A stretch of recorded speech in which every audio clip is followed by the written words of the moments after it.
28 বছরের যুবককে বিয়ে করতে পোল্যান্ড থেকে পাকিস্তানের 83 বছরের প্রবীণ।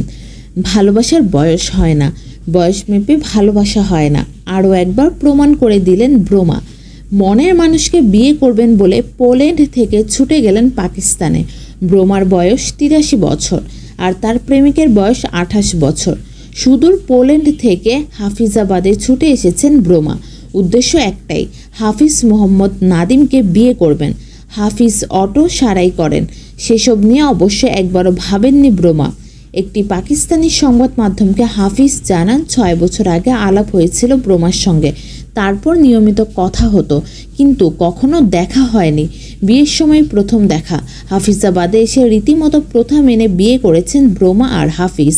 লাল পোশাকে সেজেছেন 83 বছরের পাত্রী, হাতে মেহেদি পড়েছেন, আবার মুসলিম রীতি মেনে পাত্রকে হক মেহের অর্থাৎ টাকাও দিয়েছেন। হাফিজের পরিবার জানিয়েছে তুতো বোনের সঙ্গে বিয়ে ঠিক হয়েছিল হাফিজের, কিন্তু তিনি রাজি হননি। শেষ পর্যন্ত ব্রোমাকেই বিয়ে করেন। অসম বয়সের কারণে এই বিয়ের ছবি এখন ভাইরাল নেট মাধ্যমে। যদিও হাফিজরা একা নন, গত মাসে ফিলিপিন্সে 78 বছরের এক প্রবীণ 18 বছরের এক তরুণীকে বিয়ে করেন। রাশাদ ম্যাঙ্গাকোপ নামে ওই প্রবীণ পেশায় কৃষক ছিলেন। 3 বছর আগে একটি পার্টিতে হালিমা আবদুল্লার সঙ্গে দেখা হয়। হালিমার বয়স তখন 15। এর আগে কখনো কারো প্রেমে পড়েননি রাশাদ, বিয়েও করেননি। গত 3 বছর ধরে একসঙ্গেই থাকছিলেন তারা। অবশেষে দুই পরিবারের সম্মতিতে বিয়ে করেছেন।